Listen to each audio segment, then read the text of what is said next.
तेजस्वी यादव के वादे पर बिहार में सियासी घमासान मचा है, बवाल मचा है, बयानबाजी हो रही है, लाठी डंडे चल रहे हैं।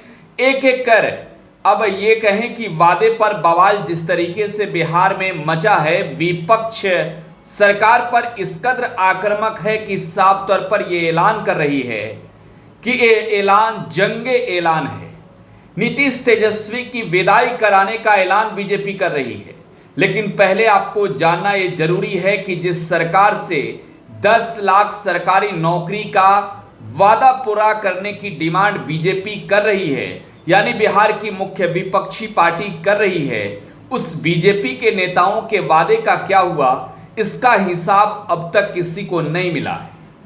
खास तौर पर बात बिहार और बिहारियों की, खास तौर पर बात बिहार के युवाओं की। और अगर आप करें तो 2020 के तेजस्वी यादव के वो चुनावी वादे 10 लाख सरकारी नौकरी बिहार में सरकार बनने के बाद सबसे ज्यादा चर्चा में है।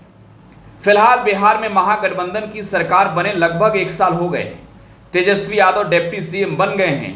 3 लाख नौकरियों के लिए जो है वो विज्ञापन जारी कर दिए गए हैं, सरकारी नौकरियों के लिए बात कर रहा हूं मैं, और 7 लाख शेष हैं। लेकिन भाजपा को तो मुद्दा मिला है, जो बिहार में मुख्य विपक्षी पार्टी है, तेजस्वी यादव को घेरने का। भला तेजस्वी यादव ने कैसे कह दिया कि वो बिहार के युवाओं को 10 लाख नौकरी देंगे? हमने जो वादे किए वो वादे पूरे नहीं किए हैं।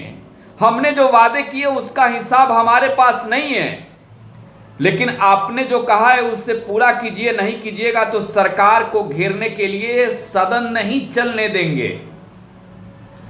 बिहार की राजधानी पटना में 13 तारीख को जो कुछ भी हुआ वो अपने आप में एक सवाल है कि आखिरकार इसके पीछे की वजह क्या है। बीजेपी बिहार में नीतीश कुमार के साथ लंबे समय तक रही है। अगर यकीनन आप समझे तो तेजस्वी यादव से ज्यादा, लालू यादव से ज्यादा साथ नीतीश कुमार के बीजेपी रही है, आरजेडी से ज्यादा, कांग्रेस से ज्यादा। तो बीजेपी को इस बात की जानकारी पहले नहीं थी कि जो उन्होंने वादे किए हैं उससे पूरा भी करना है। लेकिन बिहार में सत्ता जब बीजेपी के हाथों से गई तो बीजेपी को याद आया कि जो वादे तेजस्वी यादव ने किए थे उस वादे को अब पूरा कराना है। नीतीश कुमार के वादे नहीं जो हमने एक साथ मिलकर किए थे। 2020 में सरकार बनी और 22 में सरकार बदल गई। 2 साल का वक्त था भाजपा के पास। अगर बिहार के युवाओं को भाजपा ने उतनी नौकरी दी होती, बिहार की बात कर रहा हूं, 2 करोड़ सरकारी नौकरी वाली नहीं, बिहार की बात कर रहा हूं, 13 लाख युवाओं को रोजगार देने की अगर बीजेपी ने बिहार में दिया होता तो शायद आज बिहार के युवा जो हैं वो बीजेपी के नेताओं के साथ राजधानी पटना के सड़कों पर लाठी डंडे खाने को तैयार रहते। भारे के लोगों को बुलाकर सरकार को बदनाम करने की नियति बीजेपी की है। भारे के लोग मैं इस वजह से कह रहा हूं कि एक वीडियो आपने जरूर देखा होगा जिसमें यह साफ तौर पर लोग कह रहे हैं कि कोई 1000 कह रहा है, कोई 2000 कह रहा है, किसी को नॉमिनेशन के लिए बुलाया गया है, किसी को वोट देने के लिए बुलाया गया है। किसी को इस बात की जानकारी नहीं है कि आखिरकार विधानसभा मार्च क्यों है। पुलिस पहले से तत्पर थी, पुलिस मौजूद थी, लेकिन भारे के लोगों को बुलवाकर बीजेपी के लोगों ने पिटवा भी दिया। 10 लाख सरकारी नौकरी के मामले पर सरकार को भाजपा घेर रही है, ये अपने आप में एक बड़ी बात है, क्योंकि बिहार के युवाओं के हित की बात बीजेपी कर रही है। बिहार के युवाओं के लिए रोड पर खड़ी है, लड़ रही है, पिटाई खा रही है। लेकिन पहले अपना तो हिसाब देना होता। पहले अपना हिसाब अगर बीजेपी ने दे दिया होता कि हमने जो वादे किए उस वादे को पूरा कर दिए हैं और अब की सरकार जो वादे कर रही है उसे पूरा नहीं कर रही है, इसलिए हम हंगामा कर रहे हैं। तो सम्राट चौधरी जो बिहार बीजेपी के प्रदेश अध्यक्ष हैं, उन्होंने अपने तमाम नेताओं को कहा था कि पटना में कार्यकर्ताओं को ठेल दीजिए, जमा कर दीजिए, विधानसभा मार्च करना है और हमें सरकार को हिला देना है, ईंट से ईंट बजा देना है। भारे के लोग राजधानी पटना के सड़कों पर पहुंच गए। अब जरा सोचिए, ये डंडे उन लोगों पर पड़े जो लोग 1000 रुपए के लिए बीजेपी के इस विधानसभा मार्च में पहुंच गए।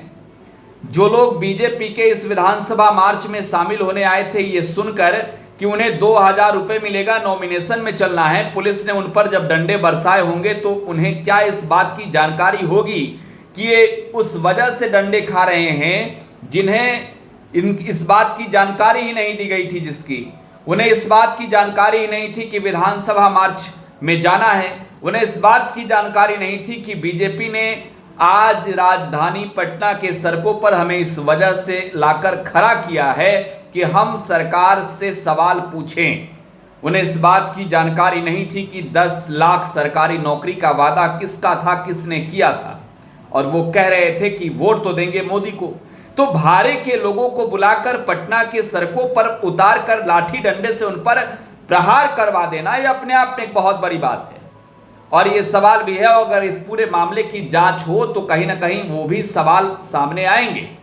उससे भी बड़ी बात कि पुलिस वाले के आंखों में मिर्ची झोंकी गई। आखिरकार इसके पीछे नियति क्या थी?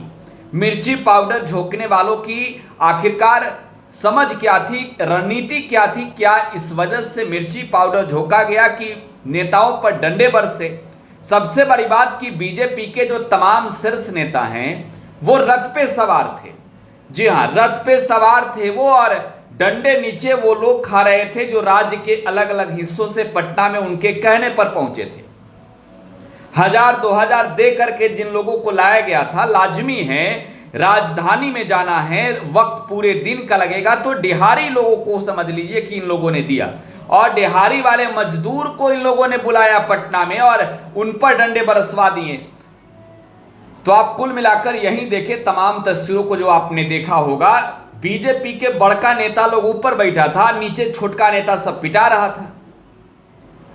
तो आखिरकार 10 लाख सरकारी नौकरी का वादा आपने किया, तो बिहार के युवाओं का साथ आपको क्यों नहीं मिला? क्यों बीजेपी के नेताओं को तेजस्वी यादव को घेरने के लिए, तेजस्वी यादव से 10 लाख सरकारी नौकरी की मांग पर उनके से जवाब मांगने के लिए, उन पर सीधे प्रहार करने के लिए, आर पार की लड़ाई के लिए विधानसभा नहीं जाकर बीजेपी ने सड़क पर लोगों को लाया और उन पर डंडे बरसवाए? कौन है इसका जिम्मेवार? कौन है कसूरवार? जिन लोगों को बिहार के अलग अलग हिस्सों से बुलाया गया था, क्या उसमें बिहार के वो युवा थे जो नौकरी की मांग कर रहे थे, जो तैयारी कर रहे थे? पूरे पटना में बीजेपी नेताओं को भरा गया था।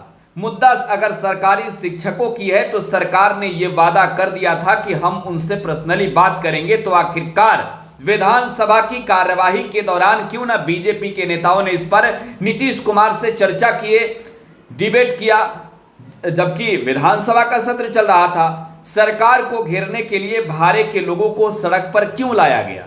क्यों उन्हें पिटवाया गया? और 10 लाख सरकारी नौकरी की मांग करने वाले बीजेपी ने आखिरकार क्यों 2 सालों के अंदर 13 लाख रोजगार में से 1300 लोगों को भी रोजगार नहीं दिया? इन सवालों का जवाब बीजेपी के नेता देंगे क्या? यह अपने आप में एक बड़ी बात है। आपकी क्या प्रतिक्रिया कमेंट बॉक्स में छोड़े जाइएगा। फिलहाल आप टुडे बिहार न्यूज के साथ बने रहें। धन्यवाद।